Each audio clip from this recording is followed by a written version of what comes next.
各位喜爱兰花的朋友，大家好，我是安格斯。今天呢，我们要来谈另外一个水的面向，那就是水的 pH 值。pH 值是水的酸碱度的一个表示。水的酸度或碱度呢，其实会影响兰花能够吸收养分的多少。但如果你真的要在这方面下功夫的话呢，你会需要有3种工具。那今天呢，我们就来讨论一下，这个水的面向跟哪3种工具你会需要啊？第一个就是 pH meter 来测量水的酸碱度，就是你现在看到的这个东西。它上面这边有写pH。第二个呢，就是 pH meter 的校准调剂，也就是你左边看到的这个东西，一个是4，那一个是7。那这个东西呢，其实是用来校正你这个仪器的，因为这个东西它已经调好了，就是100%是7.0，那这个是4.0。3个东西就是 pH down 的这个酸性的调剂。为什么我们需要关心水的酸碱度呢？举例来说氮的吸收主要是介于在 pH 值6到8之间，低于6或者是高于8的 pH 值，兰花对于氮的吸收相对就减弱了。我在这个视频的最后会加上一张 pH 值酸碱度的跟一些养分吸收的对照表，线条越粗代表它吸收度就越高。最下面的数字呢，就是 pH 值酸碱度的数字。你应该还记得，数字越低，它就越酸；数字越高，它就是越碱。我记得这个应该是国中的时候物理或化学应该会学到的东西，我不太记得了。还有不好意思，我只找到了英文的对照表，所以呢。要请大家把它当做是一个温习英语单字的机会把这些单字都查一下像第一个 nitrogen 它就是氮 ，OK， 那其他的就要请你再去查一查了。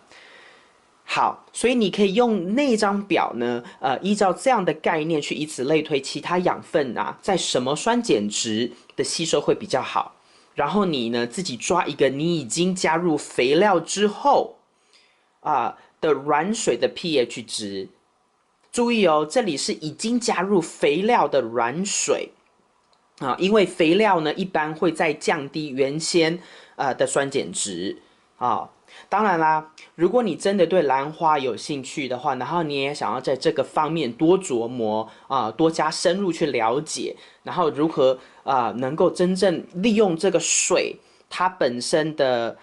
酸碱值跟你给的肥料来让你的花有某一种表现，比如说你要壮大它的根系，你要壮大它的叶子，或者是你要让它在特定的时间里面抽花梗。好，那这边我一般建议你是有时候把水调到5.5左右，有时候6，有时候6.5，有时候7，这样你就可以让兰花在酸碱值变化的情况之下，比如说每一周嘛你这一周调到5.5，下一周调到6，下一周到6.5或7，这样的情况之下呢，吸收到不同比例的各种养分。另外呢，你会需要 pH meter 的校准剂，就是这2个东西。因为你的 pH meter 在买回家的时候也许本身没有非常精确的被校准过，而仪器的东西其实你自己买回家后也最好是定期，比如说每个月都校准一次，以确保你的pH meter 读出来的数字是正确的。那最后一个东西你会需要的是，在美国有一种产品叫做 pH down是一种专门用于水培植物的酸性调剂。好，我家的水虽然是软水，也就是说 ppm 低于150我记得我上一个影片跟大家分享，测出来好像在130左右吧虽然是软水但是它的 pH 值却有时候高达8.5。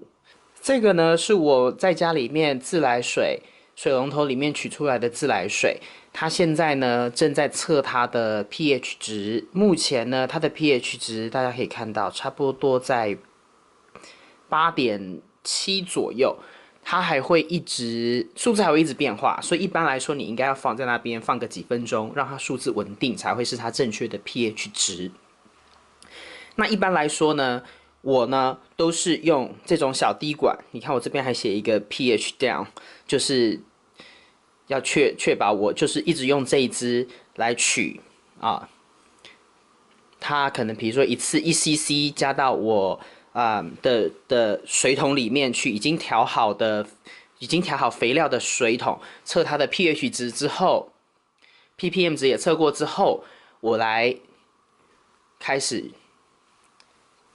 降低它的 pH 值到比如说我想要的5啊、6啊，甚至是7，因为我家里面的自来水它的 pH 值都偏高。那我希望我的 pH 值能够在介于5到7之间。那每个礼拜我会斟酌看说，这礼拜我可能要5，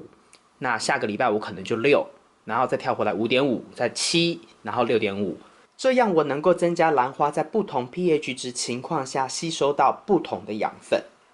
所以我总是必须先把过滤的水先与肥料调好之后，再用 pH down。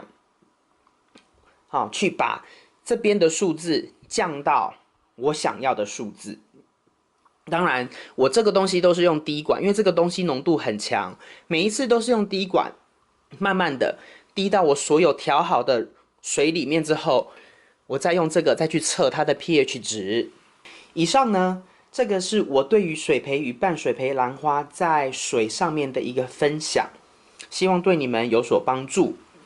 那如果你喜欢这个视频的话呢，请帮我在视频下面点个赞，也希望你订阅我的频道，这样子当我上传新的视频的时候，你就会收到通知。当然啦，如果你有任何的问题或是任何的指教，也非常欢迎你在视频下方留言与我交流。那如果你有朋友对养兰也有兴趣，我也希望你能够跟他分享我的视频。谢谢你的观赏，我们下次再见。